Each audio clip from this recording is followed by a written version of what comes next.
ഞങ്ങളെ സംബന്ധിച്ച് കഴിഞ്ഞ 4 മാസത്തിലേറെയായി സർവകലാശാലയുമായി ബന്ധപ്പെട്ട് ഞങ്ങൾ ഈ മുദ്രാവാക്യം ഉയർത്തിക്കൊണ്ട് സമരത്തിലാണ്. ഈ കഴിഞ്ഞ സെപ്റ്റംബർ മാസത്തിലാണ് സർവകലാശാല യൂണിയൻ്റെ തെരഞ്ഞെടുപ്പ് നടക്കുന്നത്. സെപ്റ്റംബർ മാസം 9-ാം തീയതി, സെപ്റ്റംബർ മാസം 11-ാം തീയതി തെരഞ്ഞെടുപ്പ് നടന്ന് തെരഞ്ഞെടുപ്പിനകത്ത് സർവകലാശാല യൂണിയൻ്റെ നേതൃത്വത്തിലേക്ക് SFIയുടെ സ്ഥാനാർത്ഥികൾ വിജയിച്ച് കയറിയതിന് ശേഷം ഇങ്ങോട്ട് 4 മാസമായും സർവകലാശാല യൂണിയനെ സത്യപ്രതിജ്ഞ ചെയ്യാൻ അനുവദിക്കാത്ത നിലയിലുള്ള ഏകപക്ഷീയമായിട്ടുള്ള സമീപനം ഏകാധിപത്യപരമായി സർവകലാശാലയുടെ താൽക്കാലിക വൈസ് ചാൻസലർ കുന്നുമ്മൽ മോഹനൻ സ്വീകരിച്ചുകൊണ്ടിരിക്കുകയാണ്. അദ്ദേഹം നമുക്കറിയാം, ഈ സർവകലാശാലയുടെയും ആരോഗ്യ സർവകലാശാലയുടെയും ചുമതലയിലെത്തിയ ഘട്ടം മുതൽ ഇങ്ങോട്ട് അങ്ങേയറ്റം വിദ്യാർത്ഥി വിരുദ്ധ നിലപാടുകൾ കൊണ്ട്, ജനാധിപത്യ വിരുദ്ധ നിലപാടുകൾ കൊണ്ട്, ഏകാധിപത്യ സമീപനങ്ങൾ കൊണ്ട് കുപ്രസിദ്ധി ആർജിച്ച ഒരു വ്യക്തിയാണ്. ഇദ്ദേഹത്തിൻ്റെ പല ശ്രമങ്ങൾക്കെതിരെയും വിദ്യാർത്ഥികളുടെ, അധ്യാപകരുടെ, ജീവനക്കാരുടെയൊക്കെ അതിശക്തമായ പ്രക്ഷോഭങ്ങൾ ഇതിനു മുൻപും ഉണ്ടായിട്ടുണ്ട്. എന്നാൽ അതിൽ നിന്നെല്ലാം വിഭിന്നമായി ഒരു തെരഞ്ഞെടുക്കപ്പെട്ട വിദ്യാർത്ഥി യൂണിയനെ, സർവകലാശാലയ്ക്ക് കീഴിലുള്ള വിദ്യാർത്ഥി സമൂഹം വിവിധങ്ങളായ തെരഞ്ഞെടുപ്പ് പ്രക്രിയകളിലൂടെ കോളേജ് യൂണിയൻ തെരഞ്ഞെടുപ്പ് നടത്തി തങ്ങളുടെ സർവകലാശാല യൂണിയൻ കൗൺസിലർമാരെ തെരഞ്ഞെടുത്ത് ആ സർവകലാശാല യൂണിയൻ കൗൺസിലർമാർ വോട്ട് ചെയ്ത് വിജയിപ്പിച്ച സർവകലാശാല യൂണിയനെ 4 മാസമായി സത്യപ്രതിജ്ഞ ചെയ്യാൻ അനുവദിക്കാത്ത നിലയിലുള്ള ഏകാധിപത്യപരവും ജനാധിപത്യ വിരുദ്ധവുമായ സമീപനം സ്വീകരിച്ച് മുന്നോട്ട് പോയിക്കൊണ്ടേയിരിക്കുകയാണ്. വിദ്യാർത്ഥി യൂണിയൻ്റെ ഒരു പ്രവർത്തനവും നടക്കാൻ സാധ്യമല്ലാത്ത നിലയുണ്ടാകുകയാണ്. ഇപ്പം 4 മാസക്കാലത്തിനിടയിൽ ഞങ്ങൾ വിവിധങ്ങളായ സമരപരിപാടികളുമായി മുന്നോട്ട് പോയി.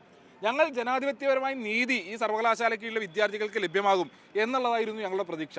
എന്നാൽ 4 മാസത്തിനിപ്പുറവും അദ്ദേഹത്തിൻ്റെ തീരുമാനത്തിൽ നിന്ന് പുറകോട്ട് പോകാൻ ഒരുക്കമല്ല എന്ന നിലപാട് ആവർത്തിച്ചുകൊണ്ടേയിരിക്കുകയാണ്. ഇതിനകത്ത് ഈ അക്കാദമിക് ഇയർ അവസാനിക്കാൻ വേണ്ടി പോവുകയാണ്.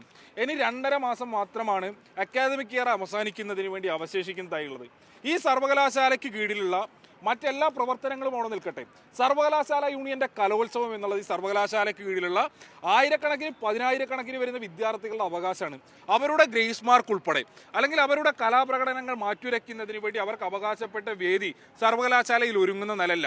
ഇപ്പോൾ 3-ാം വർഷ വിദ്യാർത്ഥികൾ, PG 2-ാം വർഷ വിദ്യാർത്ഥികൾ, അതിനകത്ത് ഉൾപ്പെടെയുള്ള കലാപ്രതിഭകൾക്ക് കലോത്സവങ്ങളിലൂടെ ലഭ്യമാകേണ്ടുന്ന ഗ്രേസ് മാർക്ക് ഉൾപ്പെടെ ലഭിക്കാത്ത നില ഈ നിലപാടിൻ്റെ ഭാഗമായി ഉണ്ടാകുകയാണ്. ഇനി അവശേഷിക്കുന്നത് 2 മാസം മാത്രമാണ്.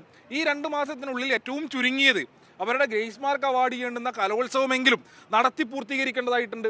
ഇതിന് അനുവദിക്കാത്ത നില തുറന്നുകൊണ്ടേയിരിക്കുന്നുണ്ട്. ആ ഘട്ടത്തിലാണ് ഞങ്ങളുടെ വിവിധങ്ങളായ സമരപരിപാടികളുടെ തുടർച്ച എന്ന നിലയ്ക്ക് സർവകലാശാല ആസ്ഥാനത്ത് തന്നെ സമരപ്പന്തലൊരുക്കി അനിശ്ചിതകാല സമരത്തിലേക്ക് കടക്കുന്നതിന് വേണ്ടി തീരുമാനിച്ചുള്ളത്. ഈ സമരം ഞങ്ങൾ തുടരും. ഇത് തുടരുക എന്നുള്ളത് മാത്രമല്ല, ഈ 2 സർവകലാശാലകളുടെയും വൈസ് ചാൻസലറെ സംബന്ധിച്ച് അദ്ദേഹം പൊതുവെ സർവകലാശാലകൾക്കകത്തേക്ക് വരാറില്ല. ഇപ്പോൾ കേരള സർവകലാശാലയിലും അദ്ദേഹം വരാറില്ല, ആരോഗ്യ സർവകലാശാലയിലും അദ്ദേഹം വരാറില്ല. ഇപ്പോൾ ഇന്നത്തെ ദിവസം ഞങ്ങൾ അന്വേഷിക്കും അദ്ദേഹം കേരളത്തിലേ ഇല്ല എന്നുള്ളതാണ്. ഇദ്ദേഹം ഇങ്ങനെ പറന്ന് നടന്നുകൊണ്ടിരിക്കുകയാണ്. ഈ പറന്ന് നടക്കലിനൊടുവിൽ ഏതെങ്കിലും ഘട്ടത്തിൽ സർവകലാശാല ആസ്ഥാനത്തിനകത്തേക്ക് പ്രവേശിക്കാൻ അദ്ദേഹം തീരുമാനിച്ചിട്ടുണ്ടെങ്കിൽ അതിന് ഞങ്ങൾ അനുവദിക്കില്ല എന്ന് പ്രഖ്യാപിക്കുന്നതിന് കൂടി ഞങ്ങൾ ഈ സമരവേദിയെ ഉപയോഗപ്പെടുത്തുകയാണ്.